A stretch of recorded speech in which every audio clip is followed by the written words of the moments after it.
है अभिषेक, ठीक है सुन लीजिए अभिषेक, ये जो लंबी लिस्ट गिनाई है प्रेमरंजन पटेल ने अभी, तो उस लिस्ट को क्या आप नहीं जानते हैं? और आप अगर जानते हैं तो क्या प्रेमरंजन पटेल ये उम्मीद कर रहे हैं, ठीक है स्थापना दिवस समारोह में नेता अपने कार्यकर्ताओं में जोश भरने के लिए बोलते हैं, लेकिन कभी किताब विमोचन होता है उसमें भी लालू प्रसाद को निशाने पर लिया जाता है, नीतीश कुमार को निशाने पर लिया जाता है, आज पार्टी अपनी पार्टी का स्थापना दिवस समारोह है वहां भी निशाने पर लिया जाता है। तो जाहिर सी बात है कि एक सहयोगी के नाते आपकी क्या भूमिका है अभिषेक जी?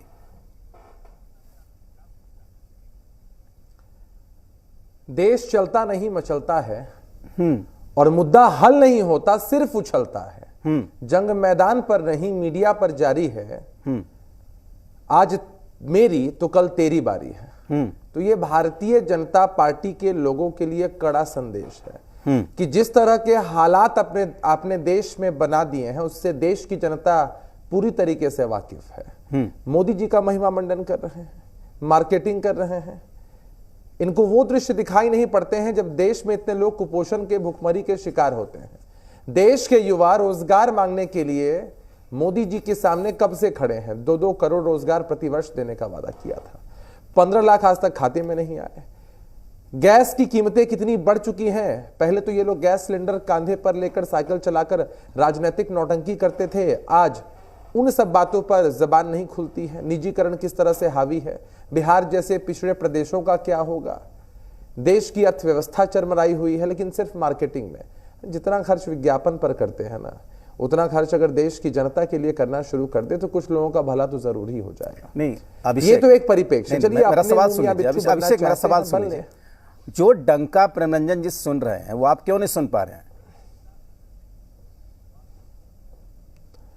प्रेमरंजन जी चश्मा जो पहनते हैं वही नजरिया देखेंगे ना, तो इनको अपना नजरिया देखने दीजिए। आपको लगता है कि इनके मन की अंदर की जो व्याकुलता है, जो बेचैनी है, जो घबराहट है, उसका प्रकटीकरण ये कर पाएंगे क्या अपने मुखारबिंदु से? नहीं कर पाएंगे। ठीक, विपक्षी एकजुटता को लेकर पटना से एक सकारात्मक तस्वीर, एक आवाज बुलंद हुई है और उसी का डंका इनके कानों में असल में बज रहा है। ठीक है, और उसको मैनिपुलेट करने के लिए ये अपनी स्टोरी बता रहे हैं कि भाई प्रधानमंत्री जी विदेश जाते हैं तो ऐसा होता है, ऐसा। ठीक है, चले आइए ना अपने देश, ठीक, चले आइए अपने प्रदेश।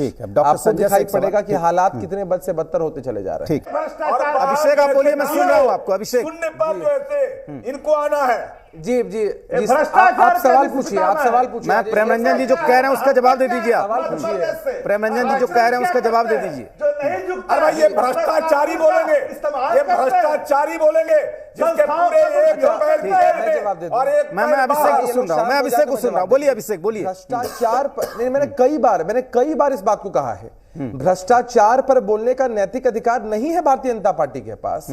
खुली बाहों से उनका स्वागत करते हैं एनसीपी के नेताओं का, जिनके बारे में इनके प्रधानमंत्री 5 दिन पहले सर्टिफिकेट बांट रहे थे, 70,000 करोड़ के घोटालों में फंसे हुए हैं। इनकी नैतिकता कहीं है ही नहीं। इनके यहां जाना है, वॉशिंग मशीन में धुलना है और पवित्र हो जाना है। तो देश की जनता जानती है कि यह पार्टी भ्रष्टाचारियों की है and this party is institutionally corrupt, ऊपर से लेकर नीचे तक।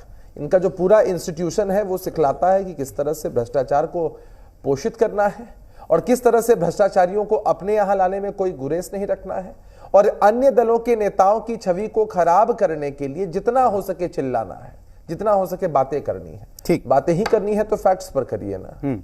आपके यहां ऐसा क्या है कि इतने लोग अन्य दलों से आते हैं और एकदम पवित्र पाक साफ हो जाते हैं? अभी ठीक जिक्र किया था, ऐसी ही पार्टी है ना भारतीय जनता पार्टी, जिसके अध्यक्ष इस तरह से पैसा लेते हुए पकड़े जाते हैं। बताइए, तो इस पार्टी का तो नैतिक पतन पहले ही हो चुका है। ठीक है।